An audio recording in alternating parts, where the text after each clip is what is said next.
Halo, Assalamualaikum warahmatullahi wabarakatuh. Terima kasih untuk yang sudah datang ke channel aku.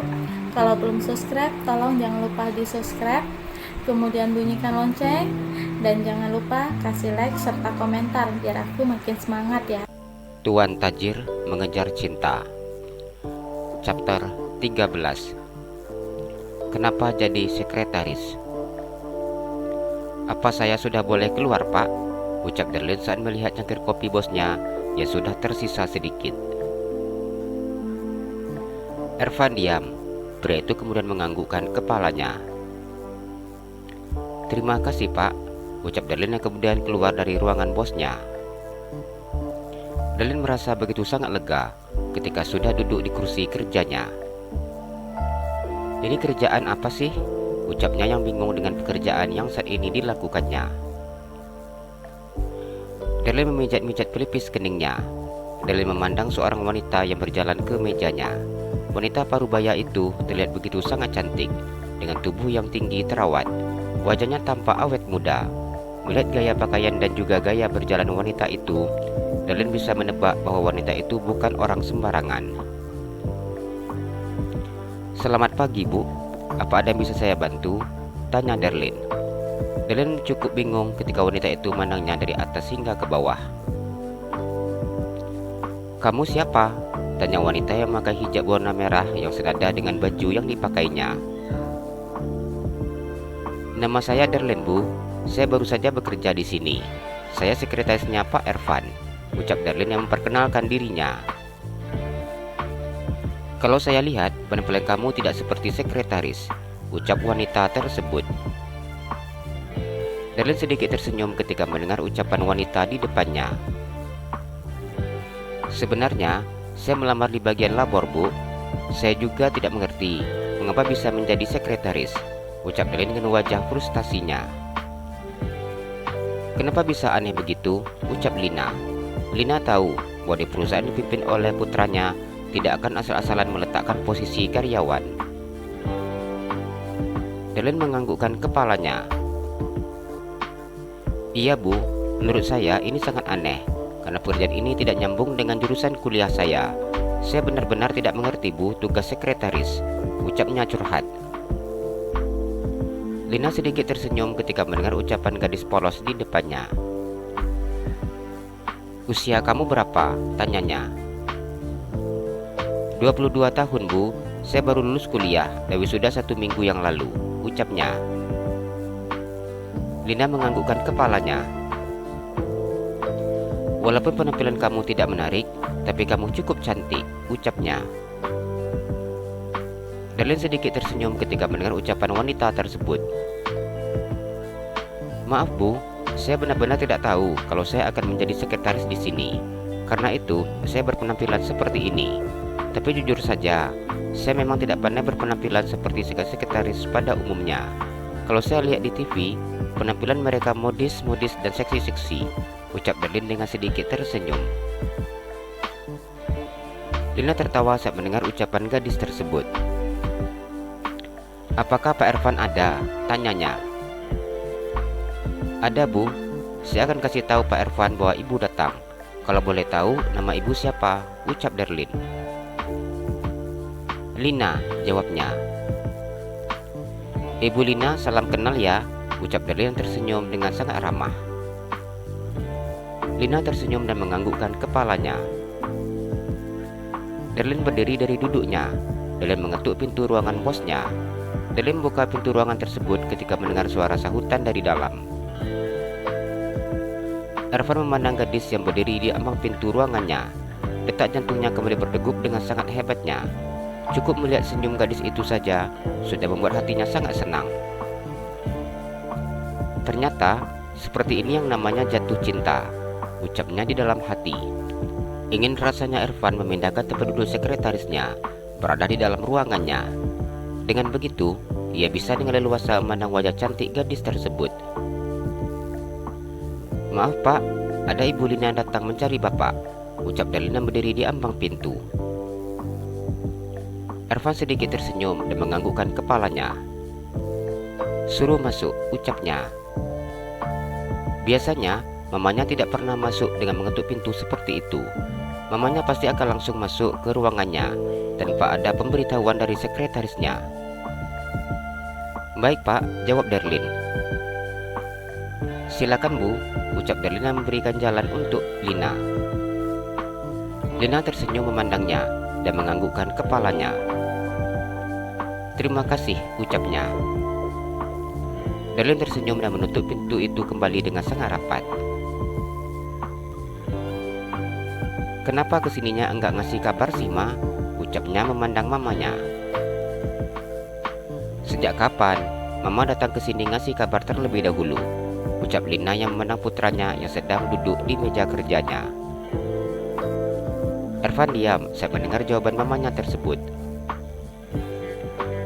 "Mama mau minum," ucapnya menawarkan. "Gak usah. Kapan kamu ganti sekretaris?" tanya Lina. "Baru hari ini, Ma," jawabnya. "Sekretaris yang lama mana?" tanya Lina. "Mejanya di depan ruangan yoga," ucapnya. "Kenapa penampilan sekretaris kamu tidak seperti penampilan sekretaris pada umumnya?" tanya Lina. "Ya, karena dia memang bukan jurusan sekretaris," ucapnya. "Seharusnya dia berada di labor. Tapi kenapa berada di depan ruangan kamu?" tanya Lina. "Di labor itu terlalu banyak zat kimianya, cukup berbahaya," ucapnya. "Tapi dia duduk di situ, apa dia tahu kerjaannya?" tanya Lina. "Kerjaan sekretaris enggak sulit kok, Ma," ucap Ervan. "Apa kamu sengaja letak dia di situ biar kamu bisa dekat selalu dengan sekretaris baru kamu itu?" ucap Lina. "Yang namanya sekretaris, mejanya kan memang di situ, Ma. Bisa dekat sama dia itu bonus," jawab Ervan. Lina sedikit tersenyum saat mendengar ucapan putranya. "Kamu bawa ke butik, belikan baju yang bagus, sepatu, tas, biar terlihat jauh lebih cantik dan modis," ucapnya. Ervan tersenyum dan menganggukkan kepalanya. "Pastilah," jawabnya. "Kalau kamu sudah suka sama dia, apa mau Mama dan Papa langsung melamarnya?" ucap Lina. Dengan cepat Ervan menggelengkan kepalanya. "Jangan, Ma," ucapnya. "Kenapa?" tanya Lina. "Aku harus mengenali dia lebih dulu, Ma. Aku juga nggak mau terlalu terburu-buru. Takut nanti dia malah nolak aku. Mama tahu kan, aku ini nggak pernah jatuh cinta. Aku baru merasakannya sekarang. Aku takut bila aku langsung mengatakan hal itu, dia malah tidak mau menerima aku. Aku nggak sanggup patah hati, Ma," ucap Ervan dengan sangat jujur. "Jadi, ternyata kamu sudah jatuh cinta?" tanya Lina. "Kalau aku nggak suka sama dia, ngapain aku taruh dia sampai di depan ruangan aku sih, Ma?" ucapnya yang mengakui perasaannya. Lina tersenyum memandang putranya. Wajah wanita itu terlihat begitu sangat lega ketika mendengar ucapan putranya tersebut. "Ya sudah, berjuanglah," ucap Lina. "Mama, doain aku supaya dia mau menerima aku. Aku berharap dia itu belum punya pacar ataupun calon suami," ucapnya. "Ceweknya kelihatannya masih polos," ucap Lina. "Aku nilai juga gitu," jawab Ervan. "Mama kesini mau ngapain?" tanya Ervan. Lina menggelengkan kepalanya. "Udah nggak jadi," ucapnya. Lina datang ke kantor putranya berencana untuk memperkenalkan putranya dengan anak temannya yang lain. "Sudah tidak jadi," ucap Lina. Ervan menganggukkan kepalanya. "Mama mau ke kantor Papa," ucap Lina yang kemudian berdiri. "Mama hati-hati," ucapnya. Lina menganggukkan kepalanya. Lina keluar dari ruangan putranya. Lina memandang gadis yang duduk di meja kerjanya tersebut. "Apa sudah selesai, Bu, urusannya?" tanya Darlin yang senyum memandangnya. "Sudah, tapi saya ada rencana untuk sering-sering datang ke sini," ucap Lina. "Iya Bu, tidak apa-apa," ucap Darlin. Lina duduk di kursi yang ada di depan Darlin. "Kamu anak keberapa?" tanyanya. "Saya anak satu-satunya Bu," ucap Darlin. "Kamu tinggal di mana?" tanya Lina. Darlin memberitahu lokasi tempat tinggalnya yang jaraknya cukup jauh dari kantor tempat dia bekerja saat ini. "Kesini pakai apa?" tanya Lina. "Diantar Abi Bu, tapi bila Abi enggak bisa ngantar naik busway," jawabnya. "Apa kamu nggak pandai bawa motor atau bawa mobil?" tanya Lina. "Mobil nggak punya Bu, bawa motor juga nggak bisa," jawab Darlin. "Kalau ada mobil, pandai bawa?" tanya Lina. "Nggak pernah belajar Bu," ucap Darlin. Lina tersenyum dan menganggukkan kepalanya. "Bos kamu itu sedikit cerewet. Saya harap kau betah bekerja di sini," ucapnya. "Iya Bu, semoga saya betah," ucap Darlin. "Ya sudah, saya permisi dulu," ucap Lina yang tersenyum memandangnya. Lina mengusap bahu gadis tersebut. "Ibu hati-hati," ucap Darlin yang tersenyum memandang Lina. Chapter 14. Ke butik. Darlin memandang jam yang melingkar di pergelangan tangannya yang sudah menunjukkan jam 12 siang. Pintu di ruangan bosnya masih tertutup rapat. Bosnya belum ada keluar sama sekali dari ruangannya sejak masuk pagi tadi. Darlin sedikit ragu untuk mengetuk pintu warna coklat tua tersebut. Darlin membuka pintu ketika mendengar suara perintah dari dalam yang memintanya untuk masuk. "Maaf Pak, ini sudah jam makan siang. Apa Bapak sudah mau istirahat?" ucap Darlin yang bertanya dengan sangat berhati-hati. Ervan yang duduk di kursinya memandang gadis yang berdiri di depan mejanya. Ervan memijat pelipis keningnya yang terasa cukup pusing ketika ia harus menyelesaikan pekerjaannya saat ini juga. Selepas makan siang, Ervan harus memimpin rapatnya dengan direksi. Ervan sudah menargetkan bahwa rapat itu akan selesai di jam 2 siang. Berhubung ia akan membawa sekretaris pribadinya untuk mencari berbagai macam perlengkapan baju kerjanya.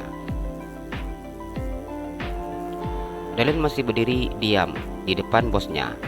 Darlin sedikit mengangkat kepalanya saat menunggu jawaban dari pria yang saat ini duduk memandangnya. Bila kondisi seperti ini, Ervan sudah kehilangan selera makannya. Namun pria itu mengingat gadis yang saat ini berdiri di depannya. Gadis itu pasti sudah ingin makan di jam makan siang seperti ini, pikirnya. "Saya lagi sibuk, jadi saya minta kamu pesankan saya makan siang," ucapnya. "Pesan makan siangnya di mana Pak?" tanya Darlin. Ervan diam karena dia memang tidak pernah memesan makan siang untuk dirinya sendiri. Ervan juga tidak tahu di mana sekretaris pribadinya ataupun asisten pribadinya memesan dia makan siang. "Kamu duduk saja," ucapnya. "Baik Pak," jawab Darlin yang sangat patuhnya. Darlin duduk di depan kursi yang berada di depan Ervan. Darlin hanya diam ketika mendengar bosnya yang menghubungi seseorang dan meminta orang tersebut mengantarkan makan siang untuknya dan juga sekretarisnya. "Saya sudah meminta asisten pribadi saya memesan makan siang, jadi kamu tidak usah pesan lagi," ucapnya. "Iya Pak," jawab Darlin. Darlin hanya duduk diam di depan meja bosnya tanpa tahu apa yang akan dilakukannya. Darlin sedikit mengangkat kepalanya memandang pria yang saat ini duduk di depannya. Pria itu begitu sangat sibuk dengan keyboard di jarinya, sedangkan matanya tidak fokus dengan layar komputernya. Dengan cepat, Darlin menundukkan kepalanya ketika pria itu memandang ke arahnya. "Kalau mau lihat saya, lihat saja," ucap Ervan yang sengaja mengerjain gadis di depannya. Wajah Darlin memerah saat mendengar ucapan pria tersebut. Darlin kaget ketika ternyata bosnya menyadari bahwa sejak tadi diperhatikannya. "Maaf Pak," jawabnya. Ervan menghentikan pekerjaannya. Ervan memandang gadis yang saat ini duduk di depannya sambil menundukkan kepalanya. Ervan berusaha menarik nafasnya dengan sangat berhati-hati, agar gadis itu tidak mengetahui bahwa saat ini dia begitu sangat membutuhkan asupan oksigen yang banyak. Ervan kembali melanjutkan pekerjaannya yang tidak bisa ditundanya. "Masuk," ucap Ervan ketika mendengar suara ketukan pintu dari luar.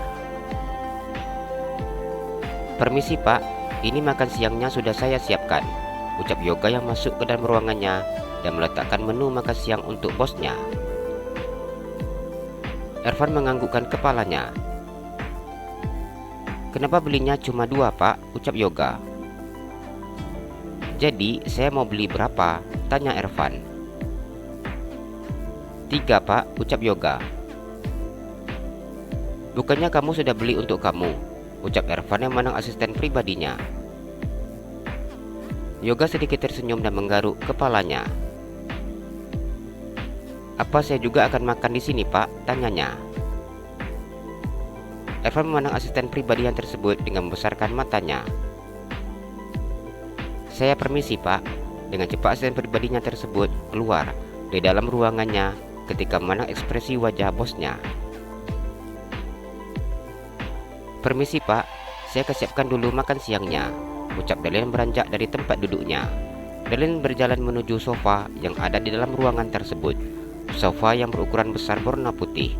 Darlene mendaratkan tubuhnya di atas sofa dan mengeluarkan isi bungkus makanan yang ada di dalam plastik. Darlene menelan salivanya ketika melihat menu makan siang itu begitu sangat enak. Darlene memasukkan stik daging ke dalam piring batu berwarna putih yang sudah disediakan oleh Yoga. Ervan menghembuskan nafasnya dengan sangat kasar ketika pekerjaannya yang sejak tadi dikerjakannya sudah selesai. Ervan berjalan mendekati gadis yang saat ini duduk di sofa. "Ini Pak, makan siangnya," ucap Darlene yang meletakkan piring berisi stik daging dan juga jus jeruk di depan pria yang berstatus bosnya. Ervan sedikit menganggukkan kepalanya. Ervan duduk di sofa dengan gaya elegan. Darlene bingung apa yang akan dilakukannya. Darlene hanya diam duduk di depan pria tersebut. "Apa kamu berharap saya akan menyuapi kamu makan?" tanya Ervan saat memasukkan daging ke dalam mulutnya. "Enggak Pak," jawab Darlene. "Kalau begitu, kenapa kamu tidak makan?" ucap Ervan. "Baik Pak, saya akan makan," ucap Darlene yang mengambil nasi di dalam piring putih dan memakannya. "Apa Bapak tidak mau pakai nasi?" ucap Darlene. "Tidak," jawab Ervan yang memasukkan kentang ke dalam mulutnya. Darlene sedikit memperhatikan gaya makan pria yang sedang duduk di depannya. Gaya makan pria itu begitu sangat elegan dan berkelas. Cara pria itu mengunyah di dalam mulutnya tanpa mengeluarkan suara sama sekali. "Apa kamu tidak suka?" ucap Ervan yang memandang Darlene makan. "Suka Pak," ucap Darlene. Makan bersama dengan bosnya saat ini membuat rasa stik daging serasa tidak enak. Darlene diam ketika melihat Ervan yang mengambil stik daging yang ada di piringnya dan memakannya. "Sepertinya punya saya lebih enak daripada ini," ucapnya yang mencicipi daging yang ada di piring Darlene. Darlene diam dan menganggukkan kepalanya. Ervan mengarahkan daging yang ditancapkannya di garpu ke mulut Darlene. Darlene diam dan menggelengkan kepalanya. "Kamu coba saja kalau tidak percaya," ucapnya. Darlene diam memandang bosnya yang mengarahkan daging bakar ke mulutnya. Dengan ragu Darlene memakan stik daging yang diberikan oleh bosnya tersebut. Darlene mengunyah daging di mulutnya dengan sangat pelan. "Enak?" tanyanya. "Enak Pak," jawab Darlene sedikit menganggukkan kepalanya. Darlene mengunyah daging di dalam mulutnya. Rasanya stik daging miliknya sama rasanya dengan yang saat ini dimakan oleh bosnya. Darlene sedikit mengerutkan keningnya saat melihat sikap bosnya. Tadi pagi bosnya meminta agar dia mencicipi kopi di cangkir bosnya, dan sekarang bosnya memintanya mencicipi daging stik milik bosnya. Darlene keluar dari dalam ruangan rapat bersama dengan Ervan. Darlene begitu sangat tidak nyaman ketika duduk di sebelah bosnya. Hampir seluruh karyawan-karyawan yang ikut rapat direksi tersebut memandang ke arahnya. Berada di ruang rapat mendampingi bosnya membuat Darlene begitu sangat gugup. Mereka pasti memandang penampilan Darlene yang begitu terlihat sederhana untuk penampilan seorang sekretaris wakil direktur. "Kita mau kemana, Pak?" tanya Darlene ketika Ervan mengajaknya untuk keluar. "Nanti kamu juga tahu," jawab Ervan yang masuk ke dalam mobil. Darlene membuka pintu di bagian belakang. "Kamu duduk di belakang di sebelah saya," ucapnya memberi perintah. "Baik, Pak," ucap Darlene membuka pintu mobil di sebelah bosnya. Darlene duduk di sebuah kursi di samping bosnya. Ia hanya diam tanpa berani banyak bertanya. Darlene tahu bahwa bosnya tidak ada jadwal untuk ketemu klien di luar. Darlene memandang bosnya sekilas ketika melihat bosnya yang sedang sibuk dengan ponsel di tangannya. Duduk di sebelah gadis ini membuat Ervan merasakan detak jantungnya berdegup dengan sangat hebatnya. Ervan berusaha menenangkan detak jantungnya. Entah mengapa, setiap kali dekat dengan gadis itu, dia terlihat seperti orang bodoh dan juga grogi tidak jelas. Ervan berusaha mengalihkan pandangannya ke layar ponselnya. Ia berusaha berpura-pura sibuk dengan layar ponsel yang sebenarnya dia tidak tahu sedang melihat apa. "Kita sudah sampai, Pak," ucap supirnya yang memberhentikan mobilnya di depan sebuah butik. Ervan menganggukkan kepalanya. "Ayo turun," ucapnya. "Baik, Pak," jawab Darlene. Darlene berjalan di sebelah bosnya dan memasuki butik yang begitu sangat besar tersebut. "Pak Ervan, selamat datang," ucap pemilik butik menyapanya. "Ya, terima kasih. Saya ingin kalian menyiapkan blazer, kemudian rok, pokoknya baju untuk sekretaris saya. Saya mau kalian memberikan sekretaris saya baju model yang cantik, namun tidak terlihat seksi, karena sekretaris saya berhijab," ucapnya. "Baik, Pak," jawab wanita tersebut. Darlene memandang bosnya dengan tatapan seakan tidak percaya. "Kamu itu sekretaris wakil direktur utama. Saya tidak ingin orang menilai saya menjadi bos yang pelit. Saya melihat penampilan kamu," ucapnya. Darlene begitu sangat ragu namun tetap menganggukkan kepalanya. Chapter 15. Santai di coffee shop. Wajah gadis cantik itu sudah terlihat lelah saat ia mencoba berbagai macam baju kerja yang diberikan oleh karyawan butik. Mereka memilihkan baju-baju yang memang pas di tubuhnya. Entah sudah berapa banyak baju yang dicoba gadis tersebut, seperti yang diperintahkan oleh bosnya. Darlene seakan menunjukkan kepada pria itu baju yang dipakainya. Setiap kali Darlene mencoba baju itu satu persatu, pria itu selalu mengangguk-anggukkan kepalanya. Ternyata bolak-balik ganti baju, pasang lagi, buka lagi, capek juga, ucapnya saat memandang wajahnya dari pantulan cermin. "Bila baju yang dibeli hanya sekitar 3 atau 2, kenapa harus mencoba sebanyak ini?" ucap gadis cantik itu yang mengusap wajahnya dengan sangat kasar. Darlene benar-benar tidak memahami sikap bosnya tersebut. Darlene keluar dari dalam ruangan ganti dan berdiri sedikit jauh dari bosnya yang duduk di sofa. "Pak, kalau yang ini bagaimana?" ucapnya menunjukkan setelan baju kerja yang terlihat begitu sangat santai namun tetap formal. Baju kemeja berwarna biru muda dengan tali pengikat di pinggangnya, rok biru yang senada dengan baju kemeja yang dipakainya, namun roknya memiliki garis-garis lurus panjang. Ervan tersenyum tipis dan menganggukkan kepalanya. "Pak, apa masih banyak yang ingin saya coba lagi?" tanya Darlene dengan wajah yang terlihat begitu sangat lelah. "Masih ada, Pak, sekitar 7 baju lagi," ucap karyawan yang langsung menjawab saat Ervan memandang ke arahnya. Ervan menggelengkan kepalanya. "Cukup untuk yang dicoba. Yang lain bila ukurannya sudah pas langsung dibungkus," jawabnya.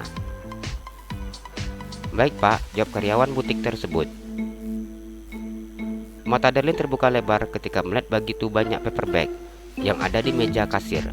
Darlene tahu harga baju di butik ini bukanlah murah. Sebelum mencoba baju-baju tersebut, ia sempat melihat label harga di baju yang dicobanya. "Apa ini semuanya dibeli, Pak?" tanya Delin seakan tidak percaya. "Iya," jawab Ervan. Delin menelan salivanya yang terasa begitu sangat kering ketika mendengar jawaban bosnya. "Apa enggak kebanyakan, Pak?" tanya Delin. "Biar kamu memakai baju yang berbeda setiap harinya. Jangan yang itu-itu aja," ucapnya. Delin sedikit tersenyum saat mendengar jawaban ketus bosnya. "Iya, Pak," jawab Delin yang berencana untuk mengangkat paper bag yang ada di atas meja kasir tersebut. "Kamu tidak usah mengangkatnya. Supir akan menjemput dan membawanya," ucap Ervan. "Ini enggak berat, Pak. Jadi saya saja yang bawa," ucap Delin tidak enak hati saat supir pribadi bosnya itu mengangkat semua barang belanjaannya, sedangkan dia tidak memegang apapun. "Saya sudah katakan, biar supir yang angkat," ucap Ervan tegas. "Kalau begitu saya akan angkat seba," ucap Delin yang menghentikan ucapannya saat bosnya menatap tajam ke arahnya. Delin berjalan mengikuti bosnya. Delin masuk ke dalam mobil dan duduk di sebelah bosnya. Bolak-balik mencoba baju membuat dia ingin minum. Delin memandang bosnya, ia membuka tutup botol air mineral dan meneguknya.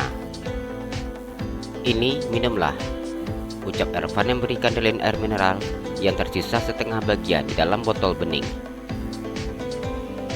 "Apa enggak ada yang belum dibuka, Pak?"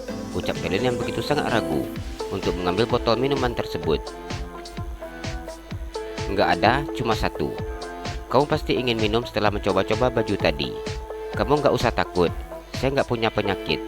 Pagi tadi, kau minum kopi segelas berdua dengan saya, makan daging stik sapi juga," ucapnya tersenyum tipis ketika melihat wajah gadis yang duduk di sebelahnya merona. Delin mengangkat kepalanya dan memandang wajah bosnya. Saat ini, wajahnya pasti sangat merah seperti tomat masak. "Ini minum," ucap Ervan. Delin mengambil botol yang diberikan bosnya dengan ragu. Delin meminum air yang ada di botol bening tersebut. "Terima kasih, Pak," ucap Delin yang mengembalikan air yang ada di dalam botol mineral yang hanya tersisa sedikit lagi. Ervan menganggukkan kepalanya dan meminum habis sisa air yang di botol mineral tersebut. Delin sedikit mengerutkan keningnya ketika ia menilai sikap aneh bosnya. "Apa kamu bawa kendaraan sendiri?" ucap Ervan. "Enggak, Pak. Saya diantar dan dijemput Abi," ucap Delin menjelaskan. "Kalau begitu, kamu hubungi Abi kamu. Beritahu Abi kamu kalau kamu pulang bersama dengan saya," ucap Ervan. "Kenapa begitu, Pak? Bukankah kita langsung kembali ke kantor?" tanya Delin. "Masih ada yang ingin dicari," ucap Ervan. "Apa masih lama, Pak?" tanya Delin. "Saya tidak bisa memprediksi berapa lama," ucap Ervan. Delin menganggukkan kepalanya. "Baik, Pak, saya akan menghubungi Abi dulu," ucapnya. "Kita cari minum sebentar ya," ucap Ervan ketika ia yang ingin duduk santai menghilangkan lelah saat menunggu gadis pujaan hatinya mencoba pakaian yang sudah disiapkan pemilik butik. "Baik, Pak," jawab sopir pribadinya yang kemudian mengarahkan mobilnya ke sebuah coffee shop. "Kita minum dulu," ucapnya.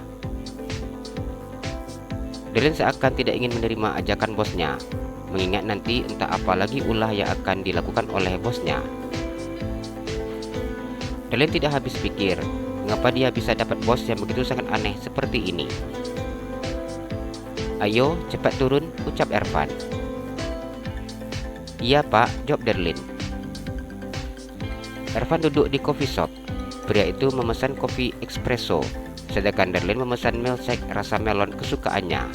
Pria itu juga memesan berbagai macam cemilan seperti kentang goreng, sosis, dan bakso. Delin hanya duduk diam di depan pria yang berstatus bosnya. "Pak, apa saya boleh mengatakan sesuatu?" tanya Delin. Ervan menggelengkan kepalanya. "Nanti saja, saya lagi belum minat berbicara," ucapnya. "Baik, Pak," jawab Delin. Delin memandang pelayan datang dan meletakkan milkshake rasa melonnya di atas meja. Gadis itu kemudian langsung meminumnya. "Kamu sudah cukup dewasa menurut saya, tapi kenapa suka minum milkshake rasa melon?" ucap Ervan yang memandang gadis yang duduk di depannya. "Kalau suka mau diapain?" ucap Delen memandang pria di depannya. "Apa kamu ingin coba rasa kopi espresso ini? Bila kamu mencoba, kamu akan tahu sensasi kenikmatan dirasa sebuah kopi," ucapnya. Delen menggelengkan kepalanya. "Tapi menurut saya, kamu wajib mencobanya," ucapnya yang memaksa. Pria itu menyeruput sedikit kopi yang ada di cangkirnya. Terlihat bahwa pria itu sedang menikmati sensasi rasa kopi yang menyentuh lidahnya. "Saya lebih suka milkshake," ucap Darlin. "Kamu harus coba," ucapnya meletakkan cangkir kopi di depan Darlin. Sejak tadi, ia sudah beberapa kali minum sisa pria tersebut. Sekarang dia sudah tidak ambil pusing lagi. Dengan cepat Darlin mengambil cangkir yang ada di depannya dan meneguk kopi di dalam cangkir tersebut. Wajahnya berubah seketika, merasakan rasa pahit dari kopi yang ada di dalam mulutnya. Darlin sudah tidak mampu menahan rasa pahit kopi tersebut hingga dia menyemburkan kopi itu keluar. Darlin langsung meminum milkshake yang ada di gelasnya guna menghilangkan rasa pahit di lidahnya. "Maaf Pak, ini beneran pahit," ucap Darlin. Ervan diam memandangnya. Pria itu mengambil tisu dan mengusap wajahnya dengan tisu tersebut. Darlin hanya menundukkan kepalanya ketika pria itu menatapnya.